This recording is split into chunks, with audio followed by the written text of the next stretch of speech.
On my 31st birthday, my mom said, "There's no gift this year, but your sister's baby registry could use help." My dad nodded. "You owe the family something." I'd been covering their utilities the last 4 years. That night, I froze every linked account, locked the thermostat, and left one final message in the chat they will remember for a long time. I turned 31 on a Tuesday. Not a big milestone, but it felt like it should mean something. I'd spent the last 4 years helping my parents with their bills, covering surprise expenses, lending my sister Jessica money whenever her ex flaked, basically playing the family's silent ATM. I didn't complain. I figured we were all just getting by, and I happened to be doing a little better. I thought they appreciated it. I thought it meant something, so I invited them over. Nothing fancy. I grilled. I cleaned the place up, set the table like it was Thanksgiving. I even made a playlist. I don't know what I expected. Maybe some warmth, a card, some sign that they remembered it was my day for once. They showed up half an hour late. No gift, not even a bottle of wine. Jessica was already on edge because her toddler was acting out. She tossed her bag on my couch without a word. Mom gave me a quick hug, barely looking at me. Dad walked straight to the fridge to see what beer I had. They acted like they were stopping by someone else's house, like this wasn't my birthday at all. I served them steak, good wine I bought myself, and even had that chocolate cake cooling in the kitchen. No one complimented anything. Halfway through the meal, Jessica was scrolling on her phone while her kids smeared food across my table. I tried to steer the conversation towards something light, but I kept getting one-word answers and tired sigh. As they were leaving, right at the door, Mom turned to me like she was remembering something that had slipped her mind. "There won't be any presents this year," she said. "But your sister needs help with gifts for her child." Dad chimed in like it was all settled. "You owe it to your family." I just stood there. Not a single person had said happy birthday. Not even once. It wasn't the lack of presents that got me. It was the way they said it, like I should have already known. Like it made perfect sense to skip my birthday so Jessica's kid could get something extra, like I was just an afterthought.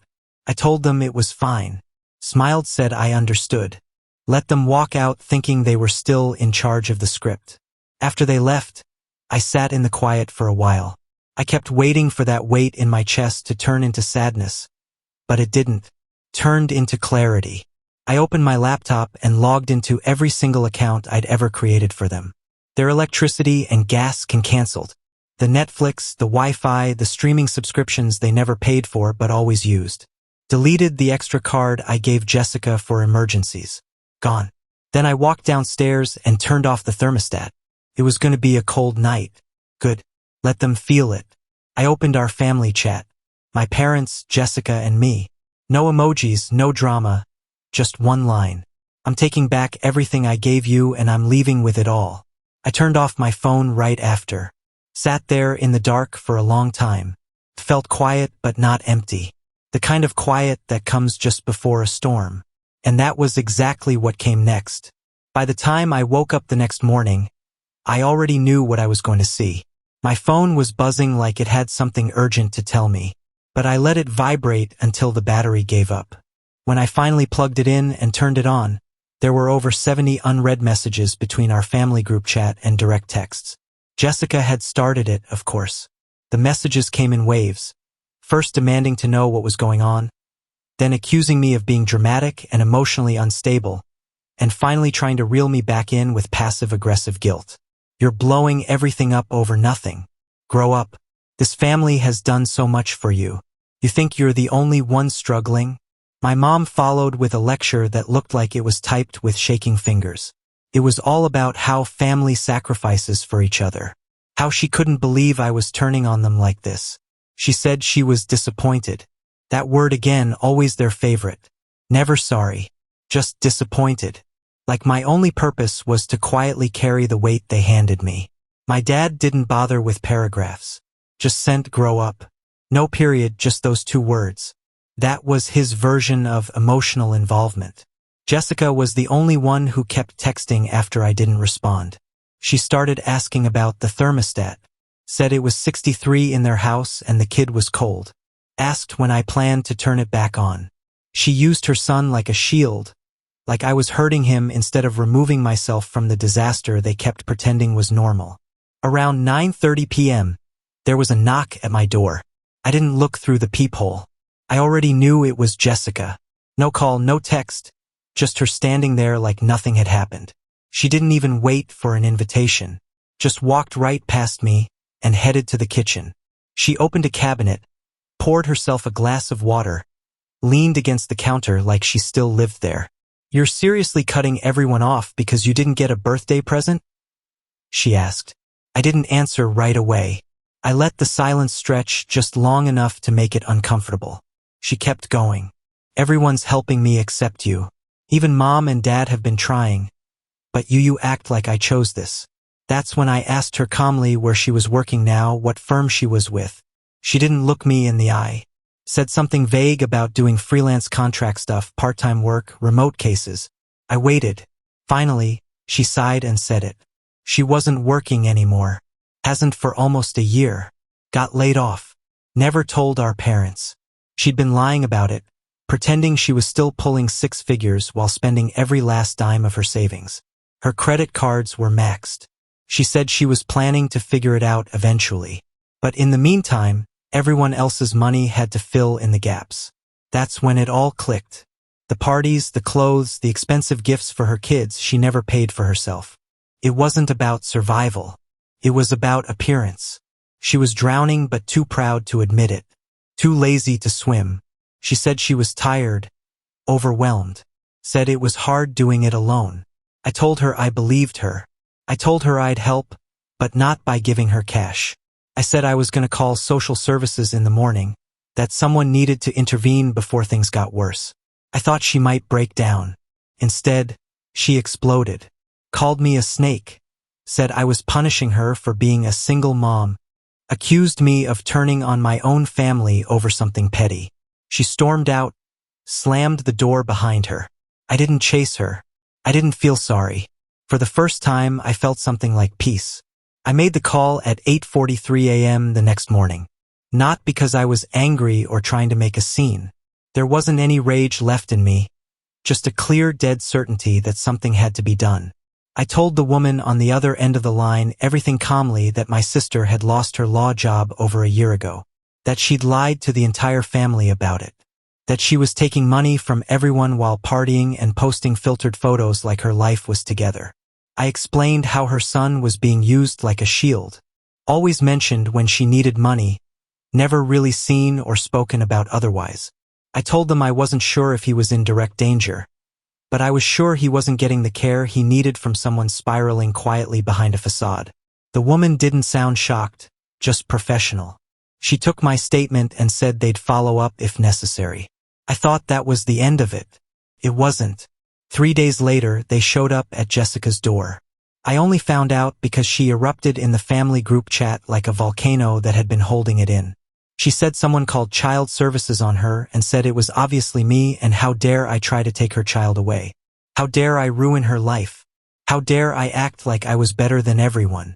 Then came the real venom. She wrote that I was jealous, that I'd always been jealous of her success, her life, her child, her supposed independence. I read it all in silence. Everyone else in the group chat went quiet. Mom didn't say a word. Dad didn't even log in. Then she started threatening legal action. Said she was going to file harassment charges, maybe even sue me for defamation, as if she had the money or standing to do that. I didn't respond. Instead, I messaged my mother privately. I just wrote, "She's not a lawyer. Ask her." That was all. I don't know exactly what happened after that, but from what I heard later, my mom called Jessica the same night. And whatever Jessica told her, it didn't go over well, because the next day, my mom messaged me out of nowhere. "We didn't know. This is a lot. I don't know what to say." That was the closest thing to an apology I'd ever gotten from her. But it didn't fix anything. It just confirmed what I already knew. They were all too comfortable looking the other way as long as someone else was paying the price. Jessica didn't lose custody, but they put her under a microscope. Parenting classes, financial monitoring, proof of stability. The caseworker even told her they'd be back for unannounced visits. Suddenly, the money flow stopped. No more gifts, no more quick deposits from mom and dad. The well had dried up and it hit her fast. She started trying to rebuild her image online, posting long paragraphs about how motherhood is hard, about being tested and betrayed by those closest to her. I ignored it, but some people didn't. A couple of our cousins, ones I hadn't talked to in years, messaged me privately. They'd loaned her money, too, believed she was still a practicing lawyer. One of them asked me point blank if it was true she'd been unemployed all year. I didn't lie. I just said she's been hiding more than that. A week later, an old family friend, someone who always took Jessica's side and everything, invited me over for dinner. She didn't even mention Jessica, just said she'd been meaning to catch up. Like something had quietly shifted and she was ready to say it out loud. That's what surprised me the most. I hadn't asked anyone to pick sides. I'd spent my whole life being the quiet one, the reliable one, the guy who never caused waves. And then suddenly, when I finally did, a few people started drifting toward me, not out of loyalty, but because they were tired of pretending to. Then Dad messaged me, said he didn't want us to be enemies, said he missed when we were all close.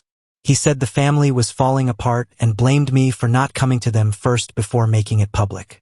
I told him the truth. You were only close to the version of me that let everyone else walk over him. That version's gone. He left me on read and I was fine with that. I started sleeping better. Not because everything was fixed. It wasn't. My family was scattered. The relationship strained to the point of no return. But there was a kind of peace in the honesty, even if it came with fallout, no more pretending, no more silent resentment. Then came the letter. It showed up in my mailbox one Friday afternoon. No return address, just my name and oddly neat handwriting. Inside was a single folded sheet of paper. It was from a lawyer. Jessica had filed for temporary guardianship transfer of my guardianship of her child. It made no sense at first. I wasn't the child's father. I had no custody rights. I wasn't even listed on any documentation as an emergency contact. But there it was in black and white. Jessica had filed to temporarily assign me guardianship of her kid, citing emotional instability due to family harassment and needing space to recover. It was her stunt, a setup, one she didn't think I'd see through. Because with me listed as a temporary guardian, she could claim I agreed to care for her son. Then when I refused to take him, she could flip it into a narrative about me, abandoning a child, something she could show to others, to our parents, to her friends, maybe even the caseworker to keep playing victim. I didn't panic.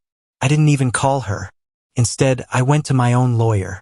Yes, I had one.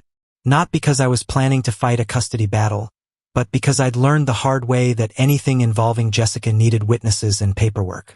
My lawyer filed a formal rejection and a notice that no communication about guardianship had ever been initiated or agreed upon. We included screenshots, timelines, even previous texts that proved her manipulation. It was done within 24 hours. By Monday, Jessica was back in the group chat, furious. She said I'd humiliated her, that I'd made her look crazy, that she was trying to give me a chance to be involved, to make things right. That's when I knew she hadn't just lied to our parents. She'd lied to herself. She still thought this was all about me being bitter. She couldn't accept that I just didn't want to be part of the performance anymore. A few hours after that, I got a call from a woman named Denise. She introduced herself as my sister's former coworker. Said she got my number from a mutual acquaintance. Said she felt like she needed to reach out. I braced for another lecture, but she told me something else. That Jessica didn't just get fired from her law job. She got reported for forging a signature on an internal document. It wasn't a high-profile case, so it never made the news, but the firm let her resign quietly to avoid press. Denise said Jessica had been spiraling ever since. Partying, overspending, dating people with sketchy histories, losing her place, then lying about moving in with a friend when in reality she'd been sleeping in her car some nights. I thanked her, not because I needed the dirt, but because it filled in the last missing pieces. Jessica wasn't just entitled. She was drowning and clinging to anyone who would float nearby, even if she dragged them down with her. I didn't respond to her meltdown in the group chat. I didn't reply to our parents who sent weak follow-ups asking me to try to forgive. I had already forgiven them. That's why I wasn't coming back. Started with a birthday party, not mine. My cousin Alyssa's kid was turning 4, and the whole extended family was invited, including Jessica. I wasn't planning to go at first, but Alyssa reached out to me personally. She said she understood if I didn't feel like showing up, but it would mean a lot to her and she wanted me to know Jessica was coming too. I didn't respond right away. I sat with it for a while. Then I decided to go, not to make a statement, not to prove anything, just to exist in a space where I wasn't the villain. I figured if nothing else, I'd be a quiet presence in the corner, eat some cake, and leave. The moment I walked in, I knew something was different. People didn't look at me the same way they used to. There weren't any awkward nods or forced smiles. There was a lot of quiet recognition. A few people came over, hugged me, asked how I'd been. No one mentioned Jessica. She came in 30 minutes later, loud as ever, like nothing had changed, wearing a designer jacket I knew she couldn't afford. Her kid was glued to a tablet, headphones on. She walked around like she owned the room, calling everyone by name, fake laughing way too loud. She noticed me across the room and her smile froze. For a second, it looked like she might come over, but she didn't. She just stood there scanning the room like she was calculating something. And then she made a scene. Started small. She was near the food table talking to Alyssa when she suddenly raised her voice about a certain someone who thinks they're better than their own family. She didn't say my name, but she didn't have to. Everyone went quiet. Then she turned to me and said it directly. "Why are you even here? You trying to steal another kid or just looking for more attention?" Nobody laughed. Nobody backed her up. Alyssa stepped in immediately, said she wasn't going to have drama at her kid's party. Told Jessica if she had something to say, she could say it outside. Jessica scoffed, said everyone was fake, and grabbed her kid by the arm. But before she could leave, her son pulled away from her, said he wanted to stay loudly, clearly in front of everyone. Jessica froze. She tried to force a smile and said she was just joking, but it was too late. The silence in the room was different now, heavier, real. Her kid didn't want to leave with her, and everyone saw it. She dragged him out anyway, but not before slamming the door hard enough to knock a decoration off the wall. People started whispering. A couple of my cousins came over and apologized for her for how they used to treat me for not seeing things sooner. I didn't need the apologies, but they gave them anyway. Later that week, Alyssa called me. Said Jessica had called her crying, begging for money. Said she was being targeted and isolated. Alyssa didn't send a dime. She told her to get help. Word got around after that. Some of the people who used to give Jessica money stopped returning her calls. Others blocked her outright. She started posting cryptic things online. Quotes about betrayal, fake smiles, and keeping your circle small. The usual. But the mask was off. People had finally seen behind it. And once that happens, you can unsee it. It's been almost 5 months since everything fell apart. Jessica never recovered the way she thought she would. At first, she tried to salvage the narrative, posted a carefully crafted personal update on Facebook full of vague references to betrayal, personal growth, and cutting out toxicity. A few people gave her the usual sympathy. Most didn't even like the post. I watched from a distance as the likes and comments slowed to a trickle. Eventually, she went quiet there, too. Our parents still haven't apologized. Not once. They reached out in scattered attempts. A voicemail here, a forwarded meme there, like sending me a picture of a cat in a hat might paper over 31 years of imbalance. My dad tried to keep it casual, like nothing serious had happened. My mom asked if I'd seen how expensive gas was lately. These people used to depend on me to keep their lights on. I didn't respond to any of it. It wasn't out of spite anymore. It was just done. That part of my life, that role I played, it was over. I stopped waiting for them to understand. I stopped hoping they'd see the difference between love and obligation. In the middle of all that silence, something strange started happening. I got closer to people I'd barely known before. Cousins I hadn't seen in years invited me to their homes just to hang out. A couple of family friends, people who used to treat me like furniture in the background, now asked for my opinion, asked about my life. Not out of pity, just curiosity, genuine interest.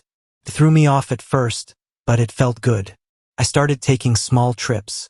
Nothing big, just out of town, weekends away. I stopped checking my phone every few minutes. Stopped flinching when I saw a message notification.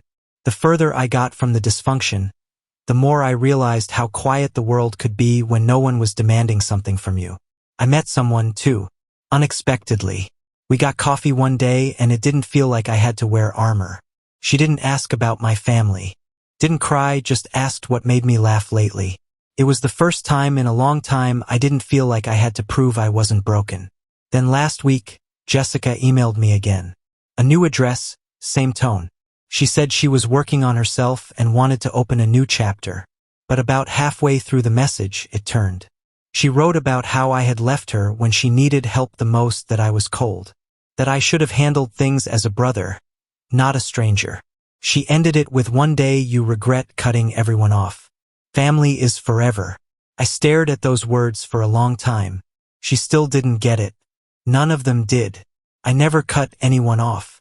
I stopped bleeding for people who didn't notice I was hurting. There's a difference. I closed the email, archived it. That same night, I opened the chat with my parents, scrolled all the way back. Thousands of messages, years of casual dismissals, passive digs, constant comparisons to Jessica. I read one where my mom wrote, "Jess is our star." Another where my dad told me to be more like your sister. I don't know what I expected to feel, but all I felt was distance. I exited the chat, deleted the thread. That's how it ends. Not with a bang. Not with some tearful reunion or big speech. Just with me sitting alone in my apartment, realizing the silence wasn't loneliness. It was relief. And in that silence, I built something better. Not revenge. Not justice. Freedom. The update. Last week, I was leaving a bookstore when I saw a kid sitting on the curb outside, legs crossed, playing with an old toy dinosaur. I recognized him before he even looked up. It was Jessica's son. He looked smaller than I remembered. Thinner, too. No jacket, even though it was windy. He was alone. I looked around for her or anyone. Nothing. After a moment, I crouched down and asked where his mom was. He shrugged, said she went inside the loud place and told him to wait. I figured out later he meant the bar across the street. I didn't know what to do at first. He didn't seem scared, just used to it, like this was normal.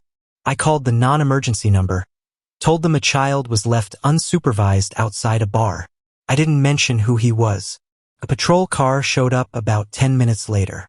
I watched from my car. 2 officers talked to him gently. Jessica came out eventually, stumbling a little, annoyed, already mid-excuse. They didn't arrest her, but they didn't let it slide either. The next day, I got an email from CPS. They wanted to speak with me, not because I was in trouble, because the boy listed me as the uncle who made the good food that stuck with me. I'm meeting with them next week. I don't know what they'll ask. I don't know if I want to be involved again. But maybe the kid doesn't need me to fix anything. Maybe he just needs one person who doesn't walk away.